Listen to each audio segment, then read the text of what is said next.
Cadet Williams. Here, Sergeant. Cadet Yarbrough. Here, Sergeant. Cadet Zappart. Here, Sergeant. How is everyone doing today? Good, Sergeant. That is awesome. As you can see, today we're going to be talking about power bases and your influence. Here we have our learning objectives for today. We're going to capture the 6 bases of power and the different types of influences. Then we're going to analyze power and influence and how it is going to affect you in your future roles as commissioned officers. Does anybody have any questions? No, Sergeant. At the end, we'll go back over the learning outcomes and see if anyone feels as if they did not meet these, and then we will dig back into the material so everybody leaves with a good understanding of what their power base is and how they are going to influence their platoon. Our safety requirements are none. Risk assessment level is low. In case of an emergency, we're going to head out of this exit and form up behind Dairy Queen. Evaluation standards, you're going to be evaluated throughout the block of instruction, and this material will be on the midterm and the final evaluation. Classroom norms have not changed. I started out my career as a National Guardsman in Edcombo, Texas. I lived there. I retired. Any questions? I was born in Cuero, the country capital of the world. Like a fool, I dropped out of school, and I'm not proud of it. Power base. I wanted to learn. By show of hands, how many of you are siblings? You have a sister or a brother? Okay. Out of those, who's the oldest? Would you say, you put your hands down, what would you say that your power is as an older sibling? Began a long and illustrious military career. Cadet Yarbrough? Say my power lies in just being older and having, like, I guess 5 more years of life experience. That's pretty much it. Growing up, did you ever find yourself getting blamed for things that went wrong? Occasionally. Just Occasionally? because, I mean, I was the older one and I was supposed to know better. Right. Anybody I else? woke up at Clark Air Force Base in the Philippines. I was declared never to That walk. was- The exact same. The exact same? I was paralyzed from the waist down. Where are the younger siblings at? Younger siblings. And I crawled What would y'all say y'all power base was? against the wall, and I backed myself Go ahead. up Getting away with everything. and then Getting away with everything. Go I was the ahead. exact opposite. I got blamed for everything. You got blamed for everything because typically the young child is like the troublemaker, right? Who else? A different role. I walked out. Well, I'm kind of stuck in the middle of one family because I got an older brother and then I got younger siblings. Right. So, kind of being in the middle, you just kind of got forgotten about sometimes. So, you kind of get away with a little more that way. True? Go ahead. I was I'm able gonna come back to you. to learn from my older brother's mistakes, so I look like the golden child. That's smart. That's a good way to look at it. Go ahead. Like, I was the middle child, and I was kind of the mediator between my 2 brothers. They're very good, and they always help their brothers. My husband's like that. He's always being called to solve things. All of his siblings, they're all older now, but he's still the peacemaker of the family. By show of hands, who feels as if they don't have any power? Or they aren't quite sure of what their power is? Okay. Why do you feel that way? Because I'm an only child. You're the only child? But what other roles do you have? Like you're a daughter, what else? I'm a student. Student, And I work part-time. you're part-time. What would happen if you didn't show up? Probably lose my job. You probably lose your job, but how would that affect the rest of your coworkers? Well, they'd have to pick up more shifts and like cover down until they found someone else. Right. We all have some form of power. Some people run the country, some people run their house, some people run themselves, but we all have some form of power. And hopefully, as we go through these slides, you will see and be able to identify with your power and how to perfect the power that you have. NBA forces. 3 helicopters had already attempted to Watch attack, this video. but were unable to land near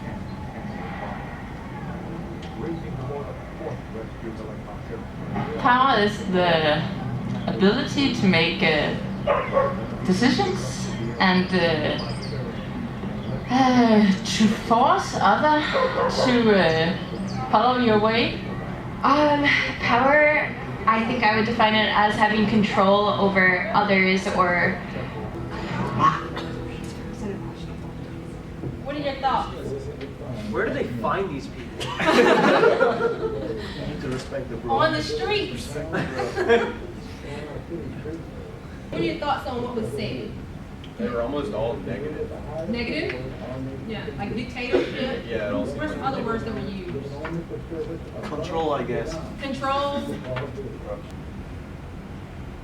How do you feel about that, Cadet Mondragon? I feel that when it I'm going to give each group a worksheet. Your assigned power base is going to be highlighted. I'm going to trust that you will break down into even groups. I will be walking around as you work on your role play scenario.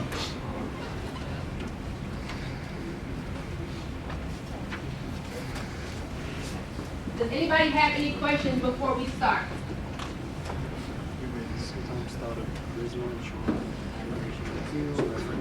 Nope.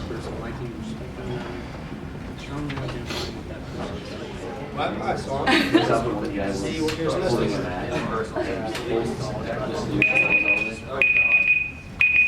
Time's up. Time's up. Does anybody need more time?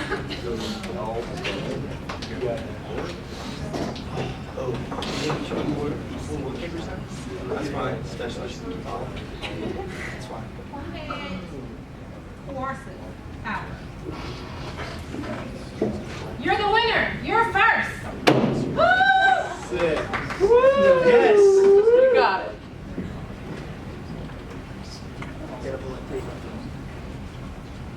Are y'all gonna stay seated or y'all wanna get?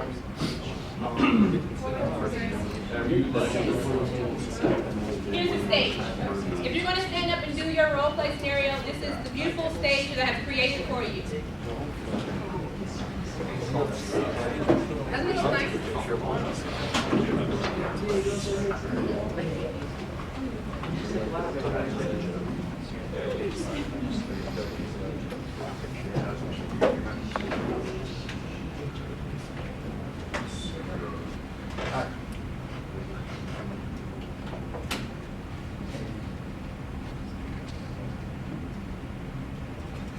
Alright, so today you're going to be doing your E4 work papers and making sure all your soldiers get their SSD ones done. Failure to do so is going to lead to demotion and or privates doing extra corrective action after we are released. So, that being said, I want all these on my desk by close of business today. Get off your phone. It's Alright, do push-ups. Alright. Insubordination is not going to be tolerated. one sergeant. Do them silently. You are insubordinate, or your soldiers are insubordinate, they will be demoted immediately. Alright? Hey, Sergeant, don't you think that's a little excessive? Did I start it? That? You have your orders. Execute. Sergeant, I have 4 personnel that are still not going to vote SSD, so it would be impossible for them to vote. Give me their names. I need that. Put the arrangements here. The rest of them, you go. Good luck. Yeah. What was the goal? What were you trying to show? That they had a task to do with, and they didn't get it done, then it would be a loss of their rank, or their soldier's rank, or their soldier's time. Depending on who the fault fell on. And then when Cadet Ellis got on his phone in formation, what was that showing? Insubordination. Insubordination of, you were the I was platoon leader? PSGN. Okay, you platoon sergeant, and you were trying to get them to complete a task, and he had better things to do on his phone. Let's see what this group decides to do.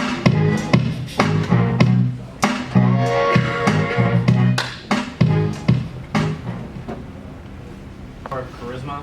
So we're really trying to establish an emotional connection between the employer and the employees, and they follow him or her out of respect for their character and not necessarily, their position or their title or anything.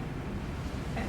Let's see how they depict referent power. Good afternoon, class.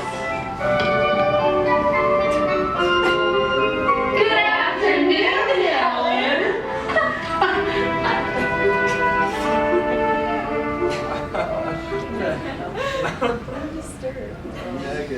Did we do a good job or a poor job?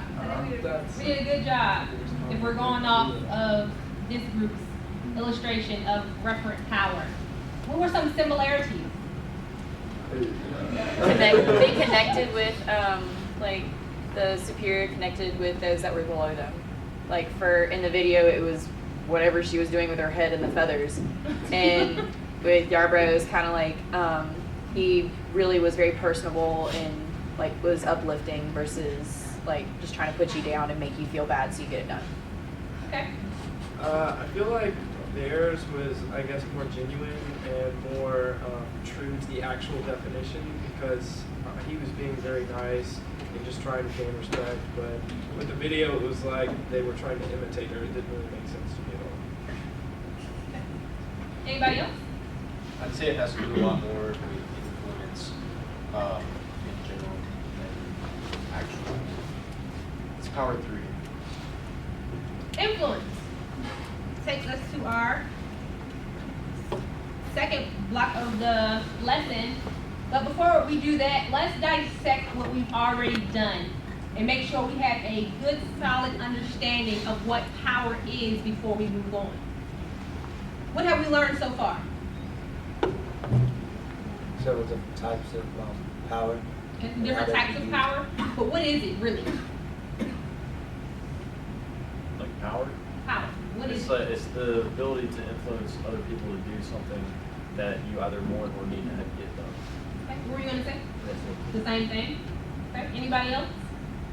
It also, like, depicts your leadership style. Like, I feel like one person doesn't fit into each specific category, but it depends on the circumstance that you're in. Like, if you have a super hard time crunch you have to get done, you might use coercive, but if you're just trying to get day-to-day tasks done, it might be more referent, like, in the manner. Looking at past experience, have any of you seen high school teachers, high school coaches, maybe your parents, even here, some of your professors, have you seen them use any of these type of powers? Go ahead, you're not, your head. Me? Mm-hmm. Yeah, I feel like a lot of the times it can be coercive, especially in LDP. It's like, if you don't do this, you're going to touch the ground or something like that. But other times, like with some of my teachers, it's just been like really nice. They try to work with you, and they understand we have a more busier schedule than other people, like in college. So it may be more referring. More referent. Anyone else? No? How can you use this power going forward? Either poorly or negatively. Either poorly or properly. How can you use it, either of these powers? I guess with this newfound knowledge of like the different forms of power, you can sort of adapt and tailor your approach and your speech whenever you're working with individuals to the situation, and kind of really use those soft skills to understand and figure out what's going to work best for that particular situation with regard to how you influence someone. So, Brian, did you want to add anything to the review? No? Okay. Types of influence. Just by looking at the name of the different approaches, what would you gather that the controlling approach would be? Control. Be kind of of one of the more aggressive approaches, I guess. You're not just gonna be kind of smooth sailing, really people oriented. You're gonna just be trying to get the point across super fast. Maybe more micromanaging, like Yeah. trying to control every aspect of everything. That's exactly what we tend to call those people. The micromanagers. Relinquishing. That Yeah. sounds like the person that just kind of lets everybody do what they want to. Just not really connecting with anybody. Who agrees or disagrees with that? Good. I think maybe relinquishing can have, I guess, more of like faith in his subordinates instead of like, probably I guess more like the opposite of controlling. It's like, all right, here's the task, now complete it whichever way you see fit, just as long as it gets done. Do you agree with that, Fletcher? I do. I guess relinquishing, it'd be like relinquishing command, sort of going off the caveat of what he said. Just just let your subordinates do it, and trusting that they'll get the task done. So you put something out, say, hey, get this done, and then you come back and check on it. Who had their hand up first? Who wants to go first? I'll go first. Okay. I think like the relinquishing approach is good to a certain extent, but like you have to be careful when using a relinquishing approach because like there comes a point where it starts to look as though you don't care, and you don't really care about your subordinates. You just and you don't really care about your job. So it's good to be relinquishing to allow your subordinates to develop, and a developmental approach kind of like coincides with the relinquishing approach, but you've got to be really careful by not relinquishing too much power. So you're saying if you relinquish too much power that you would fall into the defensive. And we're going to talk about that one a little bit later. Okay. I would think the whole relinquishing approach would be closer to just a delegation format instead of just letting everybody have it and letting anybody have a job to do, actually giving a specific job to each person and to effectively get the job done. That doesn't relinquish your own control per se, but it allows the task or burden to be lifted off of yourself. The thing that I'm seeing with all these is you need to learn how to use them at the right time. So with controlling and relinquishing, controlling would be giving the group a task and purpose, and then with relinquishing would be letting them take that task and purpose and perform. Does anybody disagree? Just a little caveat off that. I think like you also need to know when to use it, when not to use it. So say for instance, like basic training, when your soldiers first come on the first day, you need to be controlling more than anything because you're relinquishing. One, they don't really know what to do yet. Two, it'll just go into chaos. But once that training period is over and they get into their actual duty stations and stuff, that's more where relinquishing comes in because they already know what they need to do and they don't Really good discussion. Here were our learning objectives for today and our outcomes. Does anybody feel like we did not meet these outcomes? No? Do we all feel comfortable with power base and influence? Okay.